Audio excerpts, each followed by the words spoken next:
அந்த சுவர் பல ஆயிரம் வருஷத்தையும் தாண்டி இன்னும் நிக்குது. இன்னும் அந்த சுவத்தை கும்பிடக்கூடிய அரேபியர்களும் யூதர்களும் இருக்கத்தான் செய்யறாங்க. இந்த கோயிலை கட்டின ஒரே காரணத்துக்காக தான் இந்த ஆள யூதர்கள் இன்னும் நினைக்கிறாங்க. ஆனா அவர் காலத்துல நடந்த அட்டூழியங்கள் எல்லாத்தையுமே பெருசா விமர்சனம் செய்யாம ஒரு செய்தி மாதிரி, ஒன்லைனர் செய்தி மாதிரி சரித்திரத்துல பதிவு பண்ணி வச்சிருக்காங்களா. இந்த ஆளோட ஆட்சி 33 வருஷம். அவரோட ஆட்சி காலத்திலேயே ஒரு பெரிய சம்பவம் நடந்தது. பின்னால மாபெரும் சரித்திரமாகவும் அந்த சம்பவம் மாறு. ஒரு பிறக்கும் போதே இது சாதாரண குழந்தை இல்ல அப்படின்னு வானவர்கள் அறிவித்து விட்ட ஒரு பிறப்பு. யூத குலத்திலேயே நிகழ்ந்த பிறப்பு. யூத குலத்துக்கே ஒரு பெரிய சவாலாக பின்னாளில் விளங்க போகிற பிறப்பு. இந்த மன்னர் கட்டினார்ல இரண்டாவது பெரிய கோயில்னு, அந்த கோயில் இடிபட போகிறது அப்படிங்கறத தீர்க்க தரிசனத்துல முன்னாடியே பார்த்து சொன்னவரோட பிறப்பு. அந்த குழந்தை தான் நம்ம ஜீசஸ். அவருக்கு 2 பேரு, ஜோஸ்வான்னு சொல்லுவாங்க, ஜீசஸ்னு சொல்லுவாங்க. நாம இயேசுன்னு சொல்றோம். அப்ப 3 பேர் இருக்கு அவருக்கு. உண்மையை சொல்ல போனா இந்த யூத மதத்துக்கு விடப்பட்ட முதல் பெரிய சவாலே கிறிஸ்துவம் தோன்றி பரவ ஆரம்பித்த போதுதான். இயேசுவை நம் யூத இனத்தை சேர்ந்தவர்னு கொண்டாடலாமா, இல்ல அவர் கடவுளே இல்ல, கடவுளோட தீர்க்கதரிசியே இல்ல அப்படின்னு சொல்லி அவரை ஒதுக்கலாமான்னு யூதர்கள் திண்டாடி போன காலகட்டம். சிரமப்பட்டாங்க. தேவகுமாரன் கிறிஸ்தவர்கள் எல்லாம் கொண்டாடக்கூடிய இயேசுவை ஒரு கலகக்காரராக மட்டுமே யூதர்களால பார்க்க முடியுது. பெருமை பொருந்திய தன் மதத்தின் பெருமைகளை கெடுக்க வந்த ஒரு குட்டிச்சாத்தானாவ தான் இயேசுவை பார்த்தாங்க. நம்ம கடவுள் கிருஷ்ணர் பிறந்தபோது கிருஷ்ணரை கொல்வதற்காக கம்சன் மேற்கொண்ட முயற்சிகளை எப்படியெல்லாம் இந்து மத கதைகள் விவரிக்கின்றனவோ அதற்கு சற்றும் சளைக்காத கதைகள் இயேசுவின் பிறப்பு தொடர்பாகவும் அவங்க சரித்திரத்துல இருக்கு. கிருஷ்ணரோட பிறப்பின் போது கிருஷ்ணனை கொல்வதற்காக வந்த அரக்கையாரு கம்சன் எத்தனை அரக்கர்களை அமிச்சா, அதே மாதிரி இயேசுவை கொல்வதற்காகவும் நிறைய செயல்களில் ஈடுபட்டது, அட்டூழியம் பண்ணது நம்ம கவர்னர் தான். இப்ப மன்னர் ஆயிட்டாரு. மன்னரோட பேர் என்ன? ஹெரோத். பைபிள்ல ஏரோது அப்படின்னு குறிப்பிடக்கூடிய மன்னர் இவர்தான். யூதர்களோட சரித்திரத்துல இயேசு கிறிஸ்துவோட பிறப்பு மிக முக்கியமான ஒரு நிகழ்ச்சி. மோசஸோட வருகைக்கு பிறகு இன்னொரு தேவதூதனோட வருகை அவர்களுக்கு நியாயமானதாகவும் சந்தோஷப்படக்கூடியதாகவும் தான் இருந்திருக்கணும். ஏன்னா இவர்களோட யூத குலத்தின் அடையாளமே தேவதூதனுக்காக காத்திருக்கும் குலம் அப்படிங்கிறது. ஆனா இயேசுடைய போதனைகள் சனாதன யூதர்களோட 1000 ஆண்டு கால நம்பிக்கைகளில் அசைத்து பார்க்கக்கூடியதாக இருக்கிறது. அவங்க நம்பிக்கை வேறையே அப்படியே புடுங்குறப்பல இருக்கு. அதனாலதான் அவங்க இயேசுவை ஏற்கல. பெத்லஹேம்ல இயேசு பிறந்த போதே யூத மத குருமார்கள் எல்லாம் அவங்களோட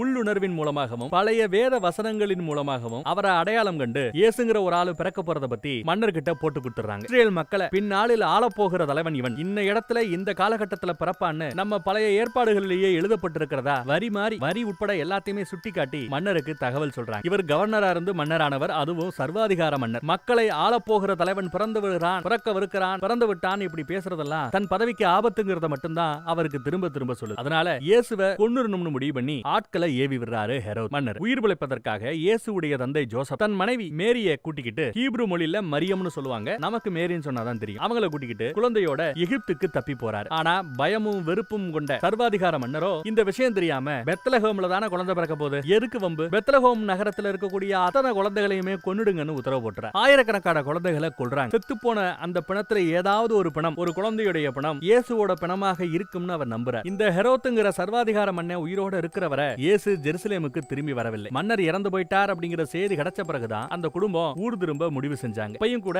அந்த சர்வாதிகார மன்னன் ஹெரோத் இருக்கிறான்ல, அவரோட பையன் தான் பட்டத்துக்கு வந்திருக்கிறான். அந்த சர்வாதிகாரியுடைய பையன் அவனும் சர்வாதிகாரியாக தான் இருப்பான், வந்தா நமக்கு பிரச்சனைன்னு சொல்லிட்டு ஜெருசலேமுக்கு வராம பக்கத்துல இருந்த நாசரேத் நகரத்துக்கு போயிடுறாங்க. அப்போ இயேசுக்கு வயசு 8. தன்னோட வாலிப வயதில் தான் முதலா ஜெருசலேமுக்கு வந்தார் இயேசு. டீனேஜ் இயேசுவை ரொம்பவும் கவர்ந்த இடம் அந்த இடம் தான். குறிப்பா அந்த கோயில் இவரோட காலத்துக்கு 1000 வருஷத்துக்கு முன்னாடியே மன்னர் சாலமோனால கட்டப்பட்ட கோயில். அப்புறம் இந்த ஹெரோத்துங்கிற மன்னனால சர்வாதிகாரியினால ரெனோவேட் பண்ணப்பட்ட கோயில். அது அவருக்கு ரொம்ப பிடிச்சு போச்சு. மணிக்கணக்கில் நாள் கணக்குல கோயிலேயே இருப்பார். பல சமயங்கள்ல சுயநினைவே இல்லாம பிரார்த்தனை செஞ்சுக்கிட்டே இருப்பார். அப்ப எல்லாம் ஜெருசலேம் மக்கள் தான் தெருவுல ஓடி ஆடிக்கிட்டு இருந்த இந்த பையன் பிற்காலத்துல ஒரு தேவதூதனாக அறியப்படுவான்னு அவங்களுக்கு தெரியாது. பக்திமிக்க ஒரு இளைஞனா இருக்கிறார். இதோ தேவதூதன் வருகிறான், வரப்போகிறான், வந்தே விட்டான்னு தொடர்ந்து இடைவிடாம சொல்லிக்கிட்டு இருந்த ஜான் அப்படிங்கிற ஒரு ஃபாதரியார் கிட்ட ஜோர்டன் நதி தீர்த்தத்துல ஞானஸ்தானம் பெற்று இயேசு தன்னுடைய பேருரைகளை நிகழ்த்த தொடங்கிய போதுதான் மக்கள் அவர் ஸ்பீச் கொடுக்க ஆரம்பிச்ச பின்னாடிதான் மக்கள் அவரை கூர்ந்து கவனிக்க ஆரம்பிக்கிறாங்க. இந்த ஜான்கிற பாதிரியாரோட வேற ஒரு பேரு யோவான். பைபிள்ல யோவான்னு தான் இவரை குறிப்பிடுறாங்க. இயேசுடைய தனித்துவமான ஒரு விஷயம் என்னன்னா அவர் தன்னை மனித குமாரன், சன் ஆஃப் மேன்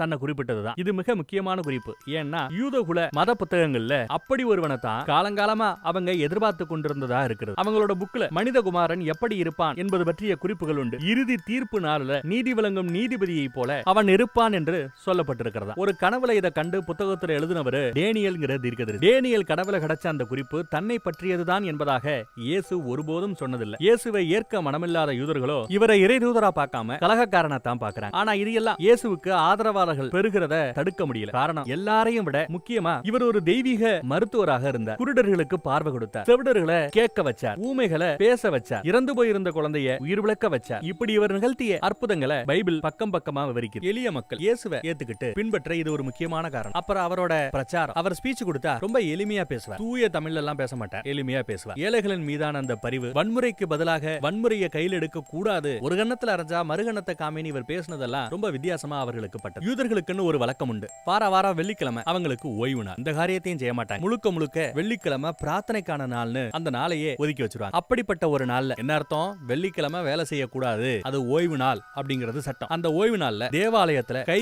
ஊனமாகி சூம்பி போயிருந்த ஒரு ஏழையுடைய கையை தொட்டு அந்த ஏழையுடைய கையை குணமாக்கிறார். அது எப்படி ஓய்வு நாள்ல நீ வேலை செய்யலாம்? இது மத விரோத செயல் அப்படின்னு குத்தம் சுமத்துறாங்க யூத மத குருக்கள். இவர் செய்யறது ஆண்டவர் வேலை, அதை எப்படி ஓய்வு நாள்ல செய்யலாம்னு எப்படியா நீங்க குத்தம் சொல்ல மனசு வருது? ஓய்வு நாள்ல ஒரு குழியில நீங்க வளர்க்குற ஆடு விழுந்துருச்சுப்பா, உள்ள இறங்கி ஆட்டை காப்பாத்த மாட்டீங்களா? அது குத்தமா? ஆட்டை விட மனுஷன் எவ்வளவு மேலானவன், அவன் உயிரை காப்பாத்துறது எவ்வளவு மனிதநேயமிக்க செயல். ஆனா அதை கூட மத துரோகம்னு அவங்க வர்ணிக்கிறாங்க. இயேசுவை கொல்லவும் முடிவு பண்ணிட்டாங்க. இந்த ஒரு முறை மட்டும் இல்ல, இந்த மாதிரி பல தருணங்கள்ல கொலை முயற்சிகளிலிருந்து தப்பித்து வேறு இடங்களுக்கு பயணம் செய்தபடியே இருந்தார் இயேசு. போகிற இடமெல்லாம் மக்கள் கூட்டம் அவர் பின்னாடி போனது. இதோட தொடர்ச்சியாகத்தான் ஜெருசலேம் நகரத்துல இருந்த அந்த பெரிய கோயில் இருக்குல்ல, முதல் தடவை ரெண்டாவது தடவை கட்டின கோயில் எல்லாம், அந்த கோயில் எல்லாம் அங்கேயே உட்கார்ந்து வியாபாரம் பண்றது சந்தையாக்கிட்டாங்க, ஒரு மார்க்கெட் ஆக்கிட்டாங்க. வட்டிக்கு விடுற ஆட்கள் எல்லாம் அங்க அதிகமா தெரிஞ்சாங்க. அவங்க பண்றது தப்பு, அந்த கோயில அவங்க தப்பான விஷயத்துக்கு பயன்படுத்துறாங்க, அது எதுன்னு சொல்லி அந்த கோயிலே இடிக்கப்படும்னு தீர்க்க தரிசனத்தையும் அப்பதான் அவர் சொல்றாரு. கோயில இடிக்கிறோம்னு எப்படி அந்த ஆளு சொல்லாச்சு?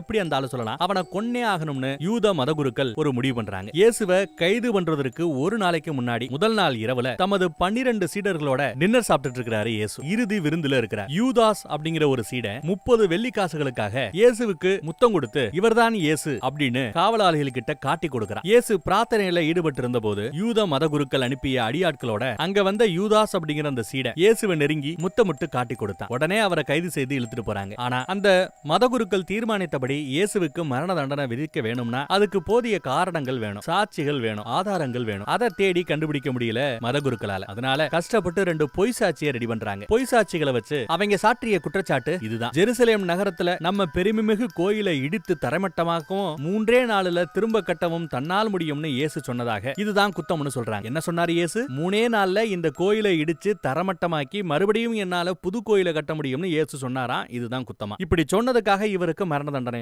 ஆனாலும் ஒரு மரியாதைக்காகவது பேச்சுக்காவது மன்னர்கிட்ட இந்த விஷயத்தை தெரியப்படுத்தணும். மதகுருக்கள் தண்டனை கொடுக்கலாம், ஆனா மன்னருக்கு மரியாதை நிமித்தமா சொல்லணும். இந்த கதையெல்லாம் நடக்கும்போது இவங்க இருந்த அந்த தேசம் ரோமானியர்களோட ஆளுமைக்கு கீழே வந்துருச்சு. நம்ம சர்வாதிகாரிய மன்னரோட மகன் எல்லாத்தையும் அடிச்சு வரட்டு ரோமானியர்கள் முழுமையா தங்களோட ஆளுகைக்கு கீழே இந்த தேசத்தை கொண்டு வந்துட்டாங்க. இந்த கோர்ட்டு கேஸ் நடக்கிற அந்த ஏரியாக்கு ஒரு கவர்னர் வரார். அந்த கவர்னரோட பேரு பாண்டியஸ் பிளாட். யார் நியமிக்கிறாங்க? ரோமானியர்கள் நியமிக்கிறாங்க. அவருக்கு பைபிள் ரொம்ப பிடிக்கும். பைபிளோட பழைய ஏற்பாட்டுல பொந்தியு பிலாத்துன்னு ஒரு குறிப்பீடு இருக்கு. பிலாத்து மன்னன் வருவான், உலக மக்களுக்கு அவனே இறைதூதன்னு எழுதியிருந்தது போல. அதுல குறிப்பிட்டு இருக்கக்கூடிய பிலாத்து இவர்தான், இயேசுதான். இது அவர் மீது போடப்பட்ட அநியாயமான வழக்கு அப்படின்னு இவர் யோசிக்கிறார். ஆனாலும் மதகுருக்கள் ஏற்பாடு செஞ்சிருந்த அந்த மக்கள் கூட்டத்தினரை எல்லா பேரும் இடைவிடாது இயேசுவுக்கு மரண தண்டனை கொடுக்கணும்னு கத்திக்கிட்டே இருந்ததுனால வேற வழி இல்லாம சம்மதிக்கிறார். இயேசுவை சிலுவையில அறையறதுக்கு முன்னதா ஒரு சம்பவம் நடக்குது. அவரை காட்டி கொடுத்த யூதாஸ் தான் பண்ண தப்புக்கு வருந்தி குற்ற உணர்ச்சி அதிகமாகி தற்கொலை செஞ்சுக்கிறான். தற்கொலை பண்றதுக்கு முன்னாடி மதகுருக்கள் கிட்ட இருந்து 30 வெள்ளிக்காசை வாங்கிட்டு வந்து தானே காட்டி கொடுத்தா. அந்த வெள்ளிக்காசுகளை மதகுருக்கள் கிட்டவே திரும்ப ஒப்படைச்சிட்டு தான் வந்திருந்தான். பணத்துக்கு ஆசைப்பட்டு ஒரு வினாடி சலனமடைந்து அவன் செய்த காரியம் இயேசுவோட உயிரை குடிச்சிருச்சு. இயேசுவை கொன்னது இந்த யூதர்கள் தான். இயேசுவை ஃபாலோ பண்ணக்கூடிய கிறிஸ்தவர்களுக்கும் தண்டனை கொடுத்த அந்த மதகுருமார்கள் அவர்களை ஃபாலோ பண்ண யூதர்களுக்கும் இடையில ஒரு மிகப்பெரிய இரும்பு சுவரே அங்கதான் எழுப்பப்பட்டதுன்னு சொல்லலாம். யூதாஸ் தன் தவறுக்கு அன்னைக்கே வருந்தியதும் அன்னைக்கே தற்கொலை செய்து கொண்டதும் யாருக்கும் ஒரு பொருட்டா தெரியல. இயேசுவுக்கு மரண தண்டனையை நிறைவேற்றினது கிபி முதல் நூற்றாண்டுல 27 இருந்து 36 வருஷத்துக்குள்ளதான் இருக்குமா. சரித்திரம்